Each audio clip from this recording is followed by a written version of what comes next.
All right, let's just jump right in. But first, a quick warning. This is not for the faint of heart. If you believe the world is all sunshine and rainbows, this might be a bit of a shock.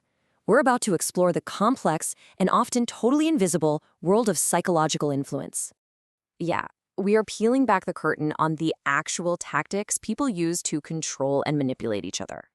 Look, this knowledge is a really powerful tool, so the goal here is to use it for defense, not offense. Remember that. So, here's our game plan. We're going to climb what I like to call the ladder of manipulation.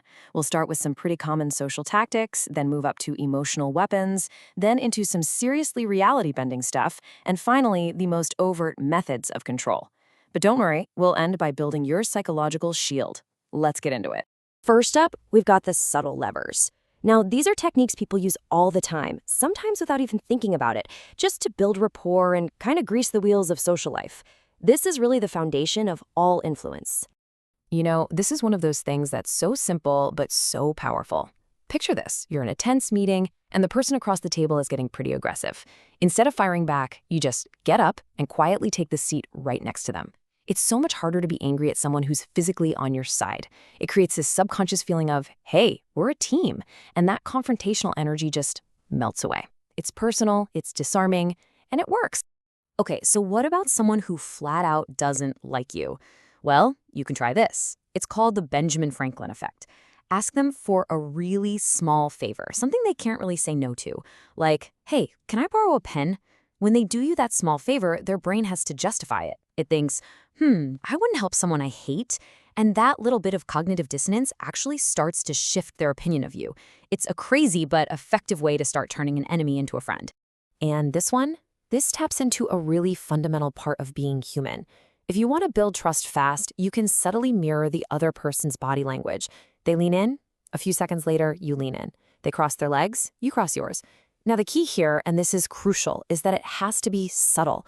If they notice you're copying them, the whole thing is blown. But if you do it right, their subconscious mind registers you as being like them, and you get this instant, unspoken bond. Okay, we're moving up the ladder now. We're stepping away from simple rapport building and into the world of active emotional influence. This is where feelings are used as a powerful tool for connection and, yeah, sometimes for control.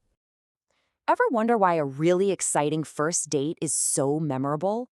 Well, that's the adrenaline effect. When you share a thrilling experience with someone, think roller coasters, horror movies, that kind of thing, their brain gets flooded with adrenaline. And guess what? It associates that incredible, powerful rush with you. That excitement creates a bond that a boring coffee date just can't compete with. And now, things get a lot darker. Love bombing is a vicious, manipulative cycle. First, they overwhelm you with love and attention.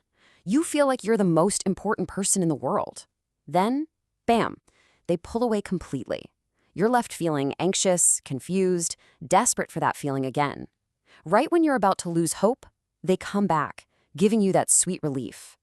This cycle repeats over and over, trapping you in a state of dependency. All right, we're at a really serious level now. These tactics, they're not just about messing with your emotions. They're designed to make you question your own mind, to make you doubt your memories, your perceptions, your actual sanity. You've probably heard the term gaslighting, but let's be crystal clear about what it means. This is a systematic campaign to tear down someone's reality.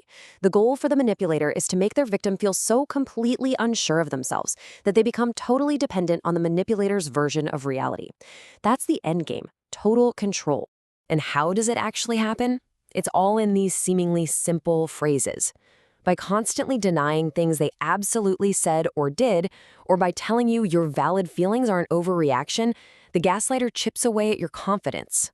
It's like a slow drip, and over time you actually start to think, wow, maybe I am crazy. Maybe I am just too sensitive. You start to trust them more than you trust yourself. Now, this is a really sneaky form of reality bending called reframing. The manipulator takes a toxic behavior and rebrands it as a positive emotion. See, they're not controlling. They're just protective because they love you so much. They're not pathologically jealous. They're just afraid of losing you. It's so insidious because they're justifying awful actions with the language of love, which makes it incredibly hard to fight back against. So, we've made it to the top of the ladder. This is where the subtlety ends. These are the aggressive, in-your-face strategies that get used when influence isn't enough anymore. This is about straight-up psychological domination. You see this tactic everywhere, from sales pitches to relationships. Step 1, create a fear. Without this security system, your family is in danger. Or if you leave me, you'll be alone forever. The manipulator invents a problem, stokes that anxiety, and then conveniently positions themselves as the one and only solution. It forces you to rely on them to solve a problem that they created in the first place. When a controller feels like they're losing their grip, they pull out the heavy artillery. They might play the victim, making you feel guilty and responsible for their problems. They'll use guilt trips, constantly poking at your insecurities to keep your self-esteem low. They might give you the silent treatment, a brutal form of punishment that leaves you desperate to get back in their good graces. And when all else fails, they'll turn to direct threats to keep you in line. Okay, we have walked through some seriously dark territory, but I want to be very clear. The point of all this is not to teach you how to do these things. It's to teach you how to defend yourself against them. So let's talk about building that shield. And this right here is the most important takeaway. Your number one absolute best defense is awareness. The second you can put a name on a tactic, the moment you think, oh wait, this is gaslighting, or wow, he's playing the victim card, it's like a spell is broken. It loses its power over you. Recognizing the game is the single most important step to refusing to play. Now, if you want to go even deeper and really understand the mechanics of human behavior, the source material for this whole explainer points to these 3 books. They give you a pretty unflinching look at the forces that drive us, for good and for bad. So there you have it. We've just walked through the hidden playbook of dark psychology, from the everyday stuff all the way to the truly controlling tactics. You now have the awareness to see these things out in the world. So the final question is really for you. This knowledge, it is a type of power. How are you going to use it?